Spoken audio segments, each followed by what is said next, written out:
Good morning. Happy to be with you again this morning.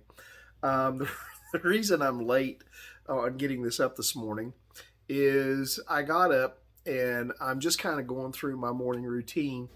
And just to kind of pass the time, I put my phone on YouTube and I saw a Bill Engvall concert on there.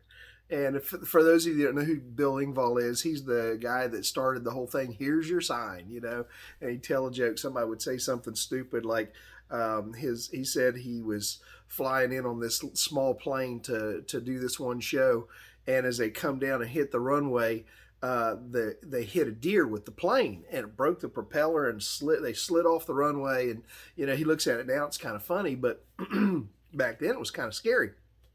So afterwards, he calls his wife and he says, "Honey, you won't believe what happened. We hit a deer with our airplane."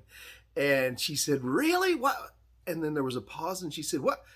Were you on the ground?" And he said, "Nope, Santa was making a late run. Here's your sign." Well, that was Bill Engvall. But anyhow, I just laughed. It was a fairly lengthy concert, and I'm laughing all the way through it. He's telling all these stories, and I'm not going to try to even begin to tell the stories that he told. But it made me think how much I enjoyed laughing, and how it was just a good thing. And I remembered reading about this high school field hockey team who they had lost one of their field hockey matches, and their coach said, "You guys need to loosen up. This is high school. This is not the end of the world. Don't worry about it. We'll move forward from here. You just need to learn to laugh a little bit. You need to learn how to get through this." And so this had been a real seriously minded team, and she's trying to tell them, loosen up, loosen up. And so one of the seniors gets this idea, and the next day they show up to practice in formal wear, like you would wear to a prom. And the coach sees them coming, and she just cracks up. She just starts laughing, and they all start laughing, and it ended up creating a tradition where once a year around Halloween, they show up for practice in some sort of costume, whether it's formal wear or whether it's something else. Well, laughter is important in our life. God created us, made us so we could laugh.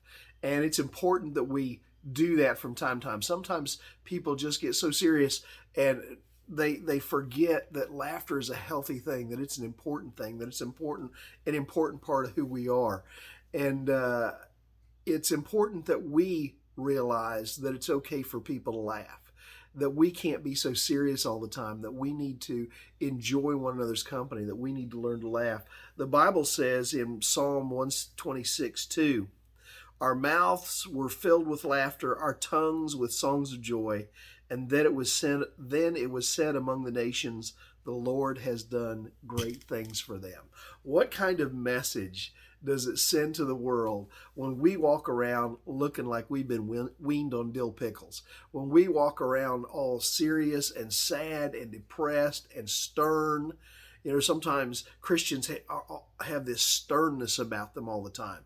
Boy, I tell you what, our world's in such bad shape and everything, and we talk about all the bad things that are going on and how stupid the politicians are, and blah, blah, blah, blah, blah, and just grousing all the time. What kind of message does that send to the people around us? I'm not saying things don't get serious sometimes. I'm not saying that that sternness and seriousness doesn't have its place. I'm not saying that. What I am saying is, if that's all you have, if you never learn to laugh at yourself, if you never learn to laugh at circumstances, then my cat Chi Chi has determined that she is going to befriend my thing here, my tripod. Move, Cheech. Okay. Um, if you can't learn to laugh sometimes at your circumstances and take things a little bit more lighthearted and realize that yes, there's some bad things going on in the world, absolutely, but there's also some kind of fun things and some kind of silly things and some kind of joyful things. And if all we focus on is the bad and we can't see the other, then people get the idea that that's all Christians are about, is negativity and focusing on what's wrong in the world instead of enjoying one another. I'm 63 years old. This Sunday, I'll be taking my youth group to Smiley's go-kart track. And you know what? I'm going to be in a go-kart, and I'm going to be racing the kids around the track. And I'm going to be pushing the limits of, you're not supposed to bump, but I always bump a little bit so I can get by them. And we're going to laugh, and we're going to have fun. And I believe that honors God. I really do. I believe there's supposed to be a joy. The Bible says, in your presence is fullness of joy. At your right hand are pleasures forevermore. So what do you need to laugh about today? Maybe you just need to find out, here's your side. Have a great day. God bless you. Mom and Dad, if you're watching, I love you. Bye.